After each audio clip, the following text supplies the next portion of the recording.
Well, joining me here in the studio is Sandiaga Uno, a businessman and a former deputy governor of Jakarta. He was also Prabowo Subianto's vice presidential running mate against Joko Widodo in the Indonesian election earlier this year. Sir, good to have you on set. Thank you, Imran. Thank you for having me. Newsmakers. Yeah, wonderful to have you in Istanbul. So, interesting times in Indonesian Very politics. interesting times. We have Prabowo included in Jokowi's cabinet, and he's the new defense minister. A lot of people are surprised. Should they be? I think they want to project the message, a very clear message of unity. Since the elections of 17th of April, it's rather things have changed a lot. There are more issues coming up, like the Papua issues. And it is very important in these economic conditions where slowdown is projected to have on few of the economic fronts. It's the two sides felt that it is rather very crucial to be showing a very united front to show to the people of Indonesia and the international community also that post-elections there are more important things to show, which is to work together to achieve a good target to provide jobs for Indonesians and other economic agendas. Did it make it all the more important when thousands of people took to the streets, especially you had students with 7 demands, they wanted an end to militarism in Papua, they wanted their questions about government influencing the courts and so on answered. So when you look at that as politicians on both sides of the aisle, do you feel that you can tackle that better together?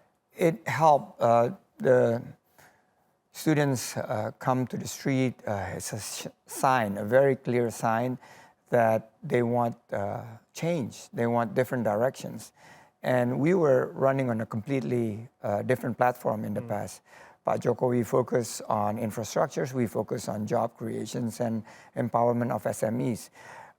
Now that the two sides are basically merging the platform, now President Jokowi focused on how we could create good jobs, empower the SMEs while continuing to build infrastructures, but a different way of financing the infrastructure build-up by inviting more private sectors into building the next sets of important infrastructures that would create jobs for Indonesians. You made an announcement on social media to your millions of followers. You said, "I'm back as Superman." Tell me what that means. I had a lot of fun. What does "I'm back" mean? You don't have a Superman shirt on. No. But what does "I'm back" mean? What does it mean for you? What are your ambitions in the short and long term? I wanted to, since the elections, I took a 6 months break. And a lot of people asked what would be my next sort of like political moves. And I've been saying that I want to focus on spending more time with my family, taking a break. And with that announcement, it's basically to end a lot of the questions whether I will join Party A or Party B, but I will firmly be back in my old political party, which is Gerindra.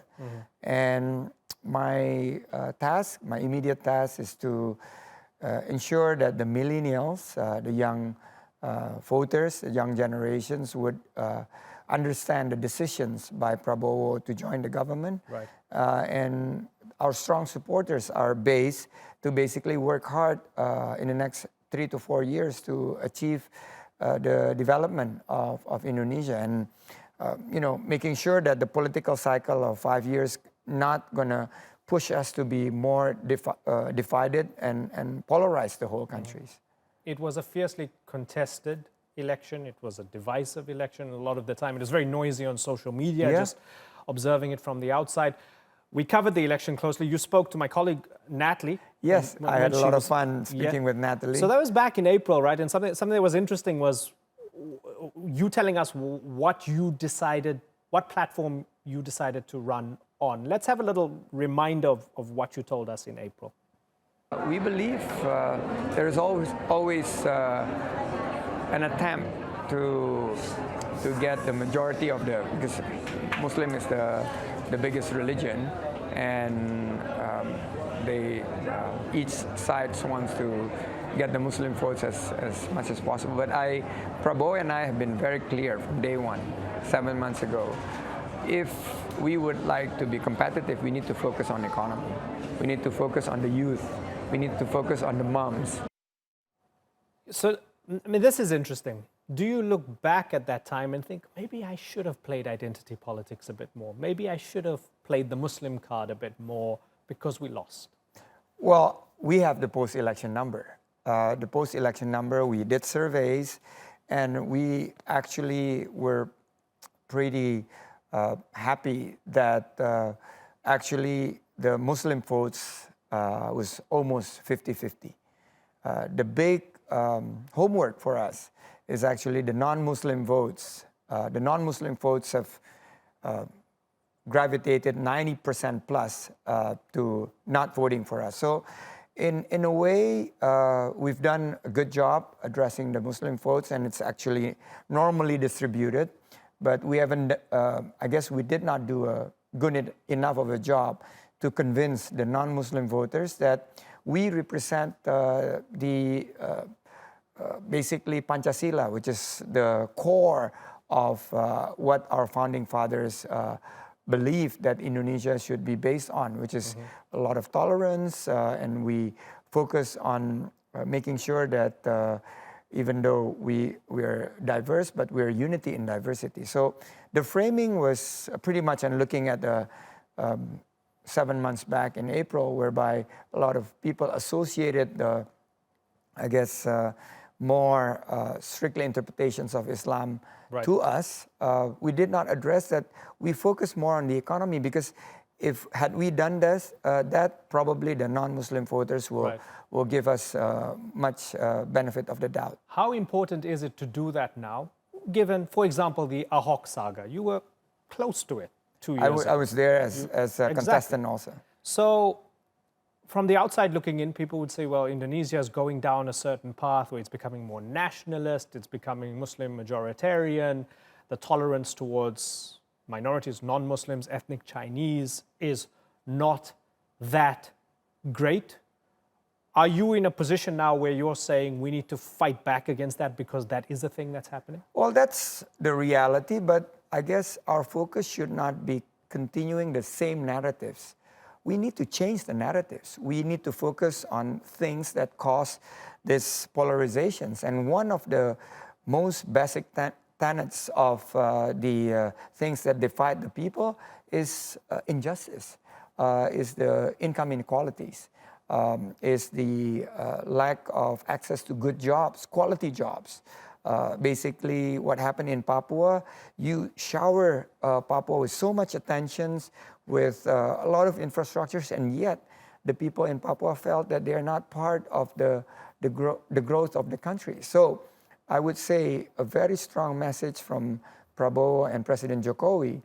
Now Prabowo is the defense minister, and President Jokowi said that let's settle all, it's past, and let's move on.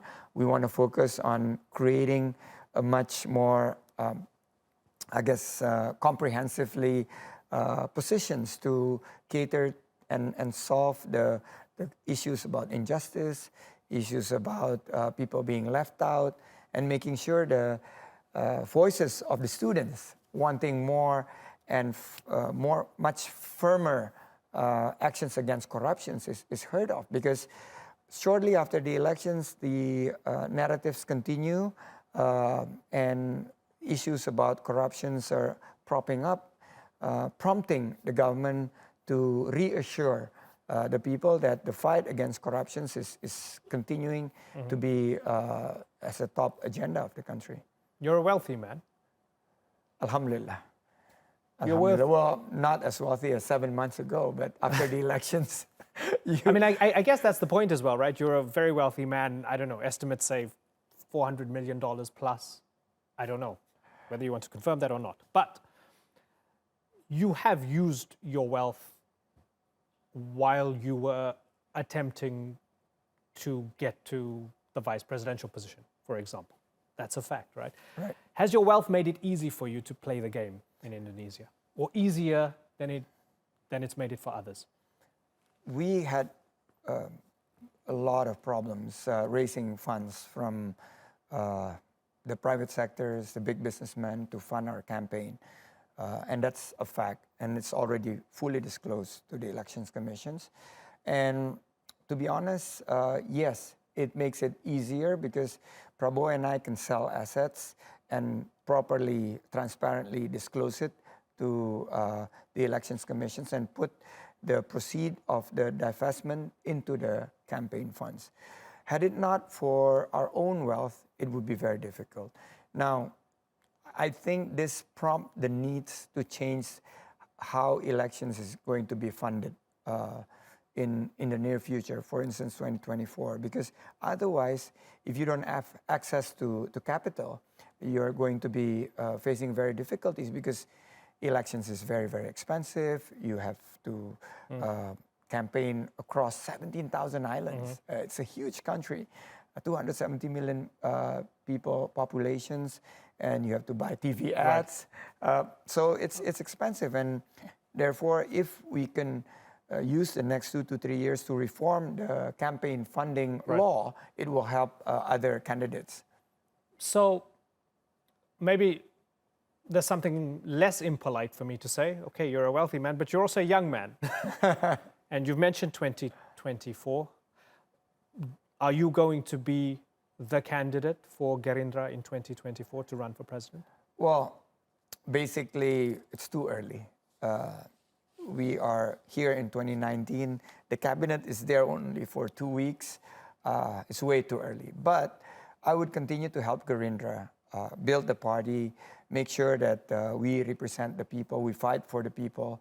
We would also put up, now that we're part of the government, a very strategic positions to put inputs that constructively address what are the issues that face Indonesia at the moment.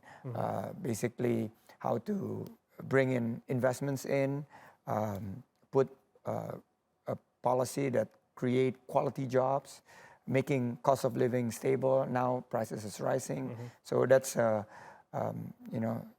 area that we believe we have to focus on. And the process will be at the end of 2024, and let's see who would be, I guess, the political landscape take us to be. I don't have basically a crystal ball to think where I'm going to be. I'm just going to continue to work, hopefully to be close with the people and contribute to our country. Sandiaga Uno, we love following the Indonesian story here on the Newsmakers, so thank you very much for joining us. Thank you for having me.